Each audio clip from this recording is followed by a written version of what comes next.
Hoy vamos a hablar sobre la historia de Aurélien Tois, rey de la Araucanía, ¿no? Eh, Hablar de Aurélien Tois, ¿ya? Normalmente nos remite, digamos, eh, desde el poder se ha ido construyendo una imagen, ¿cierto? Eh, que asocia a Aurélien Tois a un aventurero, loco, vagabundo, que tuvo como una ilusión y un sueño, ¿ya? Eh, Normalmente, toda construcción histórica obedece al poder de turno, ¿ya? El poder de turno va a construir, ¿ya? La realidad. Ciencia y poder construyen la realidad, ¿ya?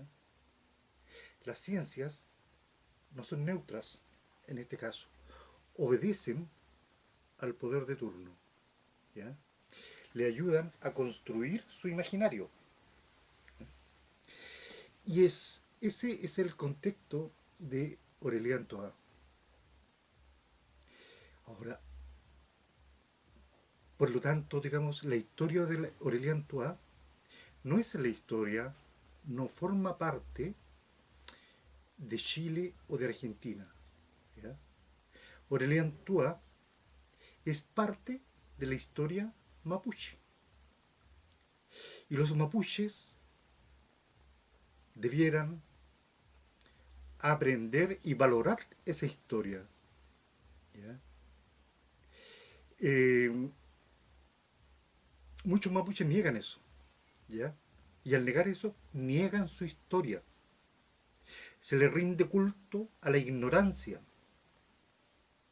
Cuando un mapuche habla en contra de Aurélien Tois, está negando su historia, está negando el pasado que nos dejaron el liderazgo indígena. Y cuando digo el liderazgo indígena, hablo de Mañil, Quilapán, Quilahueque, Montri, Calfucura, las Pampas Argentinas. Todos ellos apoyaron la causa del rey. Apoyaron la causa del rey. Eh, Aureliano Toán más o menos llegó en el año 1860 a Chile. Llegó a Coquimbo, estuvo recorrió Chile. Aureliano Toá era un abogado. Y Aureliano Toá eh, comenzó a ver la historia, siempre admiró, digamos, la independencia que tenían los mapuches hasta ese momento, ¿ya? La independencia que habían mantenido los mapuches durante el tiempo de la colonia, ¿ya? No olvidemos de que los mapuches fueron reconocidos como súbditos libres, ¿ya? Cuya frontera era el río Biobío. Los españoles reconocieron la frontera tempranamente, 1592, ¿ya? Con Óñez de Loyola, ¿ya? El gobernador Óñez de Loyola, quien capturó a Tupac Amaru, ¿ya? Por haber capturado a Tupac Amaru, ¿cierto? La corona le dio el título de la dirección de esta capitanía general.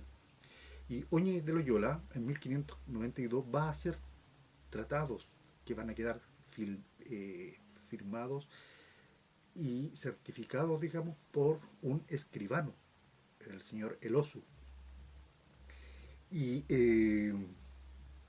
faltan 50 años para llegar todavía al Parlamento de Quilín, ¿ya? 1641. El Parlamento de Quilín va a ser un documento reconocido internacionalmente, de suma importancia, ¿ya? Mañil, quien acompañaba a Aurelier, se escribía directamente con Urquiza, el presidente de Argentina. 1860. Y en esas cartas que circulan por allí, ¿ya? En esas cartas, Mañil le preguntaba a Urquiza por qué opinaba él acerca de los tratados, acerca de los parlamentos. ¿Ya? Que él sabía de que en el año 1641 nuestra nación había hecho un parlamento con los españoles en donde se reconocía todo eso. ¿Ya? Eh, el liderazgo indígena no era como el poder ha querido construir con la mirada, ¿cierto? Como que eran salvajes. ¿Ya?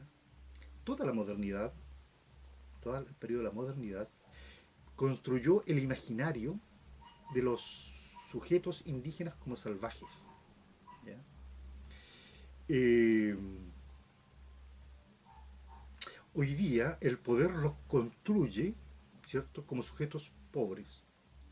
Pobres porque no consumen. ¿Ya? Eso. Eh, entonces, la dirigencia, el liderazgo indígena, tenía plena conciencia de lo que existía, de la frontera, ¿cierto? Del Biobío. Y Orelie se dio cuenta de eso, de que al sur del Biobío había un territorio que estaba, un territorio que no estaba conquistado, que no estaba, la República de Chile, posterior a la independencia, habiendo ya transcurrido 50 años de la independencia o 40 años de la independencia de Chile, digo 40 o 50 años porque se dice que la independencia fue en 1810 y después se dice que fue en 1818, pero ambas independencias más bien son muy relativas, porque inmediatamente quedamos sometidas al nuevo imperio. En realidad no fue una independencia, fue una cambio de amo, cambio de amo. Ya quedamos sometidos a Inglaterra inmediatamente. Bueno, eso lo vamos a hablar otro día. Eh, con eh, 50 años después, ¿cierto? En 1860, hasta ese momento, Chile no tenía jurisdicción al sur del río Biobío. ¿Ya? Es más, en 1853, ¿ya? Chile, en forma unilateral y violando el Tratado de Tapigüe de 1825, va a decretar la anexión del territorio mapuche y va a crear la provincia de Arauco. ¿Ya? Aún así, ¿ya? Van a pasar los años, vamos a llegar a 1860, y la República de Chile no va a tener ninguna institución al interior del territorio de Arauco, y esta ley se había hecho, ¿ya? con un, eh, con un tiempo determinado, que eran 4 o 6 años, y al término de ese tiempo, si no resultaba eso, quedaba como fallida, ¿ya? Y esa discusión está en el Congreso están discutiendo que fracasaron en,